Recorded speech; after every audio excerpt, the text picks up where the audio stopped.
their cost of credit and borrowing experience. And more importantly, hopefully, Your Excellency, we're no longer hear that very common phrase, tuma kwa hii namba ingine. Further, we are aware that there is a pervasive negative narrative around CRBs between digital credit providers continue to develop and mature as an important credit information sharing market infrastructure. Customers. Listing has enabled them to access increased credit facilities across a variety of express. Indeed, access to credit will be communicated before 1st of November, Your Excellency. Our business philosophy appreciates that our financial institution license is entrusted to us by the CBK, and thank you, Governor, on behalf of the community we serve. Essentially, it is a social license with the communities that we belong to as corporate citizens to conduct a role of financial intermediation for the benefit of society. The announcements that we'll be making today are informed by listening to opportunity, manage shocks, and make investments as the key agent in the growth of our economies. Your Excellency, we have heard the message from those who sent you. Thank you very much.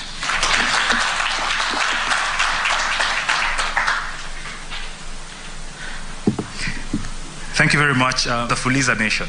And this is a term that might have robbed people of dignity, but I think we're getting back to a space that we are owning that we're setting, we're trailblazing in Africa, that the access to emergency microcredit is available and in a dignified way. And even as we keep talking about data for good, I think it's important that we start using this data for good. So CRB will no longer be that list that we don't want to be part of, but we will be talking about positive credit listing. Your Excellency, sir, I'd like to bring on stage Mr. Paul Ruto, the Group Chief Executive of KCB. Karibu.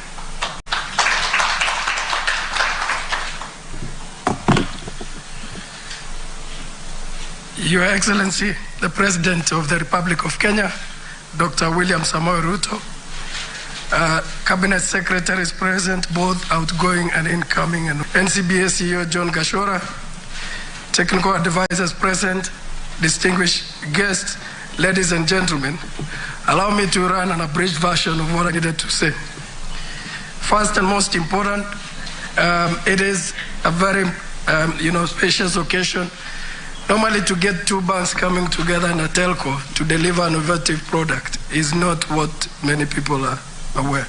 But I think it's a term that we've decided to use more than partnership, but about delivering financial inclusion. Through the collaboration of these three organizations, we've built some innovative products, and John Gashora has talked about a number of them. But I think, Your Excellency, the challenge remains. It's about creating meaningful livelihoods. And that challenge is something we have to tackle together as partners and stakeholders. Mine, from a KCB perspective, is to say we need to collectively come together, and you've given us that challenge, to give accessible and affordable credit to address that challenge. Fuliza addresses the individual. We have to tackle the SME and micro, Your Excellency. And you can count on this team to work with your government to deliver that the soonest. Technology and partnership offers the single most important part to addressing the credit issue. And bringing those partners together requires the goodwill of government, and thank you, Your Excellency, for being here to confirm that, but also of institutions of good standing. Over the years as KCB, we've demonstrated that we, working with others, can deliver over 2.1 million, mobile lending, 2.1 trillion, Your Excellency, a 39% growth. That, again, we keep having to ask ourselves from a sustainable finance perspective, whether it's transforming lives.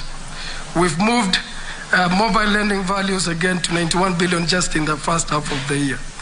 But we are confident, working together, Your Excellency, and the challenge that we've given us, that we are not only going live in the new structure and the new setup of Fuliza, but finally that we will fast track using technology to deliver on, if I may borrow your term, Mama Shiko.